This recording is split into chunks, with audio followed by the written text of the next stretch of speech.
आज का जो टॉपिक है वो है bedroom space planning. Actually bedroom space planning का जो टॉपिक है वो इसलिए ज़रूरी है आपको एक्सप्लेन करना, क्योंकि ये प्रोजेक्ट्स आपको दो तरीके से हेल्प करेंगे। बेडरूम स्पेस प्लानिंग जो है वो कमर्शियल स्पेसेस में और रेजिडेंशियल स्पेसेस में। कमर्शियल स्पेस जैसे लाइक होटल, रिजॉर्ट्स, हॉस्पिटल्स, है ना। हॉस्पिटल में भी जब डॉक्टर्स के चैम्बर्स बनते हैं तो उस वक्त बेडरूम उनको जो सूट फैसिलिटीज़ दी जाती हैं तो बेडरूम, और रेजिडेंशियल एरियाज़ में तो फ्लैट हैं या डुप्लेक्सेस हैं, वहाँ पर आपको रिक्वायरमेंट रहेगी। अब इशू इज़ दिस या प्रॉब्लम इज़ दिस कि आजकल सबसे ज़्यादा प्रॉब्लम क्या है, स्पेस का, है ना। एक बेडरूम का क्या साइज़ हो सकता है या होना चाहिए? Do you have any idea? कुछ आइडिया है आप लोगों को कि एक बेडरूम का स्टैंडर्ड साइज़ क्या हो सकता है? एक टेंटेटिव आइडिया, आप सबके पास बेडरूम है, क्या साइज हो सकता है? 15 बाय 10, है ना। बट द प्रॉब्लम इज कि आजकल 15 बाय 10 स्पेस हमारे पास नहीं है ना। तो हम एक मिनिमम साइज में, स्मॉल साइज में बेडरूम स्पेस प्लानिंग सीखेंगे।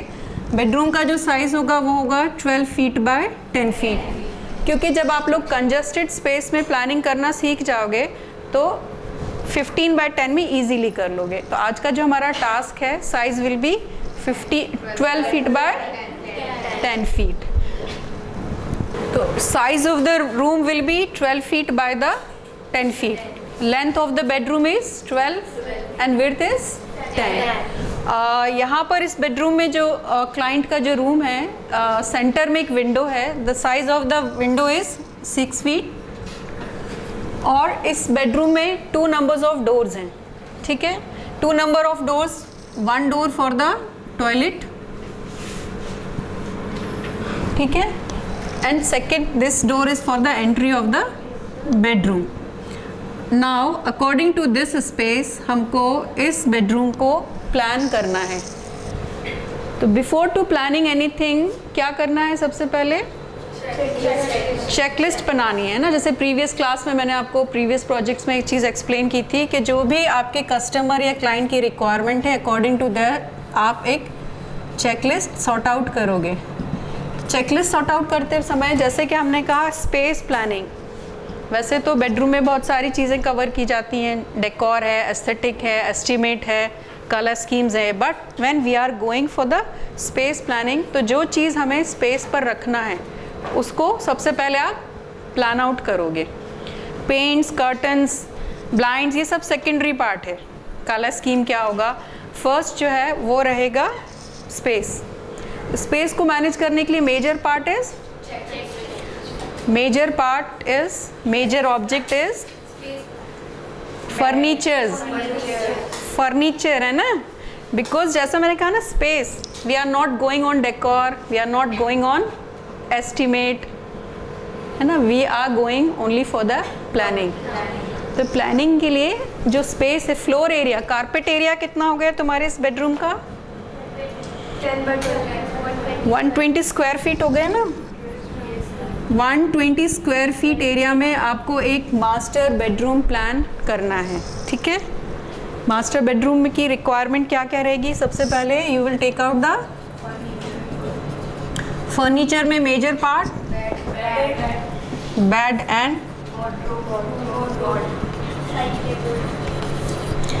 Side tables and dressing area बोलेंगे हम। If we are a designer तो हम उसको ड्रेसिंग टेबल नहीं बोलेंगे। ड्रेसिंग टेबल मीन्स आप रेडीमेड आइटम कोई लाए और आपने रख दिया, but you are going for the space planning, तो इसको हम बोलेंगे dressing area. Dressing area and study area. Study table तो रखना है हमको, बट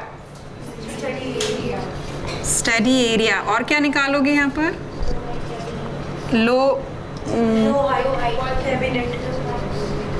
कैबिनेट्स, ठीक है।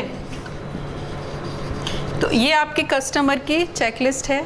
इसके सभी के sizes you are aware, because आप पहले ही फर्नीचर्स ड्राफ्ट कर चुके हो इन इनिशियल क्लासेस, तो you are aware about the bed size, wardrobe size and all.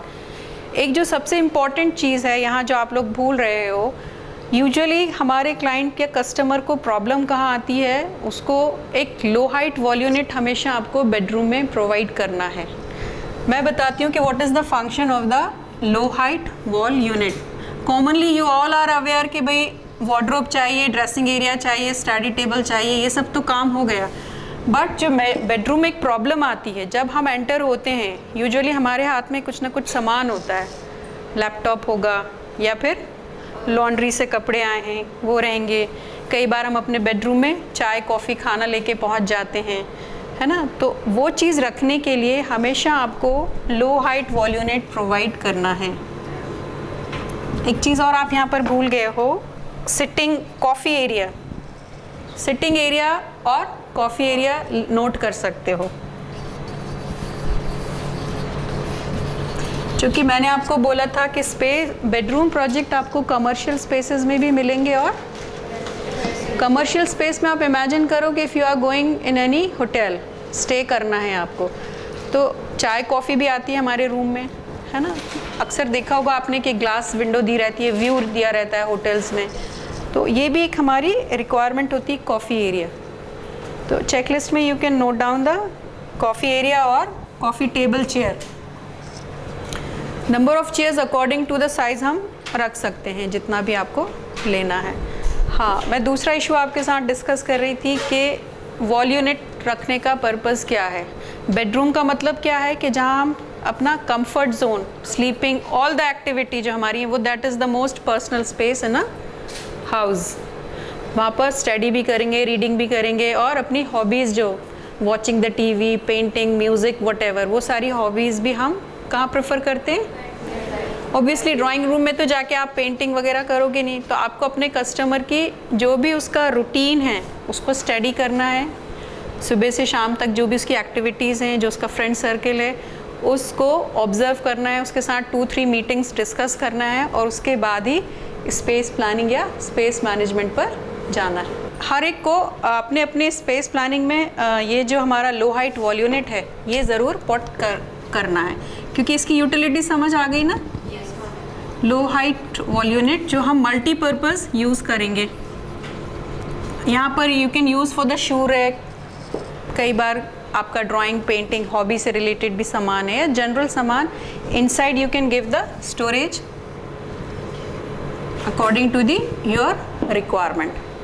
तो अब मुझे यहाँ पर इस रूम में ये जो नंबर ऑफ़ फर्नीचर्स हैं 1 2 3 4 5 6 7, ठीक है, ये सारे आपको पुट करना है। अपना अपना एक लेआउट रेडी करके मुझसे चेक करवाना है। उसके बाद हम इसके जो सेकंड स्टेज है, एलिवेशंस देखेंगे, पर्सपेक्टिव व्यूज़ देखेंगे, ऑटोकैड 2D ड्राइंग बनेगी, 3ds मैक्स में इसके व्यूज़ डेवलप होंगे, और after that we will go for this model also. Elevation जब आप लोग डेवलप करोगे तो जो आपने प्रीवियस क्लासेस में एलिमेंट्स ऑफ डिज़ाइन टॉपिक्स पढ़े हैं, जो एलिमेंट्स ऑफ डिज़ाइन की स्टडी करी है या जो हमने कलर स्कीम्स की स्टडी करी है, डेकोर की, वो सारे एलिमेंट्स को आपको लेते हुए चलना है, ठीक है ना। जैसे इसमें ईच एंड एवरी वॉल पे यू कैन सी कि यहाँ पर जो एलिमेंट्स ऑफ डिज़ाइन में फोकल पॉइंट है ना, हार्मनी, रिदम, ये सारे एलिमेंट्स आपके इसमें कवर हो रहे हैं। हार्मनी जो मैंने आपको एक्सप्लेन किया था मींस ओवरऑल आपका जो एम्बियंस ऑफ द बेडरूम है या किसी भी प्रोजेक्ट का जो ओवरऑल एम्बियंस है वो एक नज़र में आपको आई कैचिंग होना चाहिए। तो यहाँ पर आप देख रहे हो कि थ्रो द कलर स्कीम उसने, वैसे हर एक वॉल पर अलग अलग डिज़ाइन है। फोकल पॉइंट अगर हम एलिमेंट्स ऑफ डिज़ाइन की बात करें जो हमने प्रीवियस क्लासेस में डिस्कस किया था, ये फोकल पॉइंट हो गया वॉल का। क्लियर, सबको दिख रहा है ना। इसी तरह प्रीवियस क्लासेस में जो हमने कलर स्कीम्स पर थीम पे बात की थी, तो यहाँ पर कलर स्कीम जो है थ्रो द कलर व्हील ली हुई है। वो पार्ट जो आपने प्रीवियस क्लासेस में कलर स्कीम का डिस्कस किया था, तो कलर स्कीम्स को बेडरूम में पुट करना है। डेकोर जैसी एलिमेंट्स ऑफ डिज़ाइन में focal point, rhythm, harmony, symmetrical balance, ये सभी चीज़ें आपको देखने को मिल रही हैं। जैसे हमने जो एक एलिमेंट ऑफ डिज़ाइन में एलिमेंट डिस्कस किया था अनसिमेट्रिकल बैलेंस, यहाँ पर देखो अनसिमेट्रिकल बैलेंस दिख रहा है। बेड के बोथ साइड्स आर डिफरेंट, एक साइड पर स्टडी टेबल दिया हुआ है और अदर वे स्टडी लैंप दिया है। अनसिमेट्रिकल मैंने क्या बताया था, you can go for both balances, you can go for the symmetrical and for unsymmetrical also, but after all जो ambience है it should be harmonious, ठीक है। तो 12 बाय 10 का जो बेडरूम आपको टास्क दिया है, initially you will draw a graph in this. इसको डिवाइड कर लो आप 1-1 फीट के, तो यहाँ पर आपको स्पेस प्लानिंग करना इजी रहेगा। 3, 4, 5, 6, 7, 8, 9, 10, 11 और यहाँ 12। 12 बाय कितना लेना है? 1, 2। ये चीज़ ध्यान में रखना है कि ये जो मैंने स्पेस दिया है आपको, ये डिस्टेंस 2 फीट है। देयर इज़ अ रीज़न और there is a logic behind this कि मैंने क्यों 2 फीट इसको छोड़ा हुआ है। वो आपकी मैं सबकी प्लानिंग चेक करूँगी, देन आई विल टेल कि इस स्पेस को कैसे यूटिलाइज़ किया जाता है। नॉर्मली बिल्डर्स लोग क्या करते हैं कि डोर को यहाँ कॉर्नर से रखते हैं, अब उसमें हमारा ये स्पेस वेस्ट हो जाता है। ये स्पेस को हमने यूटिलाइज़ करने के लिए डोर को थोड़ा शिफ्ट कर दिया है। 1, 2, 3, 4, 5, 6, 7, 8, 9, 10। The size of this door is कितना होगा? टॉयलेट डोर पहले अपन ने डिस्कस किया, डोर एंड विंडोज के साइजेस है ना, 2.6 रख सकते, 2 फीट 6 इंचेस ले लेते हैं, 2 फीट 6 इंचेस। और जो बेडरूम का मेन एंट्री डोर है उसका साइज क्या होगा? 3 फीट 4 इंच। क्योंकि प्रीवियस क्लासेस में आप लोग बिल्डिंग कंस्ट्रक्शन का जो टॉपिक था उसमें basics of building, door, Windows, ये सब क्लियर है। ये क्लियर है आपको? What is this? हाँ, ये बेडरूम का सिविल जो स्ट्रक्चर है, बेडरूम वॉल है, 2 नंबर ऑफ डोर्स हैं, विंडोज़ हैं, और यहाँ आपको स्पेस प्लानिंग करनी है। ठीक है, तो after this task you can go with commercial areas and with residential areas. Most demanding project रहता है बेडरूम। बेडरूम है, किचन है, किचन जिस तरीके से घर में यूज़ होते हैं इसी तरह आउटसाइड भी यूज़ होते हैं पेंट्री के फॉर्म में, even aeroplane, train, resort, hospital, malls, everywhere. तो किचन भी आजकल जो पार्ट है वो सिर्फ किचन क्या है, घर का पार्ट नहीं रह गया है ना, हाउस वाइफ्स के लिए नहीं, बल्कि ये भी कमर्शियल और रेजिडेंशियल में हो गया। तो start the planning, space planning. After that in next class I will see कि आपने किस तरह से उसको पेपर पे ड्रॉ किया हुआ है। टेक्निकल डिज़ाइनर क्या करता है, पहले ही चेकलिस्ट पे काम करता है। दैट्स इसका लेंथ आप 3 फीट रख लें। विड्थ कितनी होनी चाहिए? 1 फीट 6 इंचेस रख लेते हैं, है ना, क्योंकि कोई भी एक्टिविटी के लिए कम से कम 1.5 फीट तो स्पेस हो। In exceptional case you can take 1.25 feet also, 1 feet 3 inches also. और हाइट कितनी रखोगे इसकी? मैम 2 फीट भी रख सकते ना? नहीं, 2 फीट ऑड साइज हो जाएगा, 2 फीट बहुत बड़ा हो जाएगा। वो तो बहुत ही रेयर, बहुत ही बड़ा आपका 14-18 का बेडरूम है तब, क्योंकि हम ये भी देखें ना कि उसका फंक्शन क्या है, उसकी यूटिलिटी क्या है, हमें हमारा क्या पर्पज़ है। और हमेशा एक चीज़ और ध्यान रखना है, इसको जब भी आप इसमें रखोगे, प्लानिंग करोगे, तो it should be always at the entrance of the bedroom. इसे आपको एंड में नहीं लेके जाना है। हमेशा जो भी लो हाइट वॉल यूनिट है, बिकॉज जैसे ही हम बेडरूम में एंटर हो रहे हैं, राइट हैंड साइड पर you can put it either outside of the room और इनसाइड। देखो जैसे ये मॉडल के थ्रू भी आई विल एक्सप्लेन यू। ये देखिए यहाँ पर लो हाइट वॉल यूनिट रखा हुआ है ना, दिस इज द एंट्री। तो लो हाइट वॉल यूनिट, क्योंकि इसका पर्पस क्या है कि इमीडिएट आपके हाथ में जो भी सामान है और जैसे आप अपने बेडरूम में एंटर हो रहे हो तो यू कैन पुट इट। जब आप इतनी फैसिलिटीज़ और इतना फंक्शनेबल अपना बेडरूम दोगे किसी डिज़ाइनर को, तो वो ऑब्वियसली आपसे इम्प्रेस होगा और वो आपको आगे भी फॉरवर्ड या रिकमेंड करेगा, क्योंकि कंफर्ट सबसे इम्पॉर्टेंट है। इंटीरियर्स में इंटीरियर डिज़ाइनर्स एस्थेटिकली तो अच्छा बनाते ही हैं, बट सबसे ज़्यादा इम्पॉर्टेंट चीज़ क्या है? कंफर्ट, फंक्शन, किसी भी चीज़ की यूटिलिटी होनी चाहिए। अदरवाइज़ उसने 2 लाख 2.5 लाख का भी बेडरूम बनाया हुआ है और उसमें कंफर्ट या फंक्शन नहीं है, तो वो आपको आगे रिकमेंड नहीं करेगा। तो मेरा ये सजेशन है कि आप सभी को स्पेस प्लानिंग में ये चीज़ को ध्यान रखना है। Sizes, any doubt about the furniture size? इसका साइज क्या रख सकते हैं हम, according to the anthropometric data. आपको क्लासेस में, प्रीवियस क्लासेस में एंथ्रोपोमेट्रिक डेटा एक्सप्लेन कर दिया है। यू ऑल आर अवेयर क्या होते हैं anthropometric data? Posture of the human figure. जब इसको यूज़ करने जा रहे हो तो आपका एक नॉर्मल पोस्चर ये बनेगा। किचन कैबिनेट नहीं है कि हम ऐसे यूज़ करें, है ना, ये पोस्चर डिफरेंट हो जाएगा। तो according to the anthropometric data इसकी height you can take 3 feet, 2.5 भी रख सकते हैं, 2 feet 6 inches also you can take, but 3 is a good size. और इसके ऊपर आगे जो है आप यूज़ कर सकते हो for your other activity like जो भी LCD इंटरटेनमेंट जोन जो है, इसके ऊपर का स्पेस आप उसके लिए।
Whatever we discussed on the board, the layout is ready on the paper. Come and we will discuss on the paper. Okay, dressing position is okay, study position is okay, wardrobe का sign देना पड़ेगा। जहाँ भी हम लोग hangers डालते हैं ना, hanger use करते हैं, तो this is the universal sign of wardrobe. एक चीज़ और सजेस्ट यहाँ करूँगी कि ये जो कॉर्नर्स हैं इसको आप राउंड कर सकते हो। राउंड करने से एक तो स्पेस मिल जाएगा, नंबर 1, ठीक है, और ये एजेस भी अवॉइड हो जाएंगी। बाकी you are getting the 3 feet space for the dressing, for the study you are getting a 3 feet space. Bubble diagram is okay, fine. अगर हम बबल डायग्राम देखते हैं तो you can go through this, you can go through this, this and this. तो bubble diagram is okay, fine, very good planning bedroom. और statement भी आपने दे दिया है, वेरी गुड।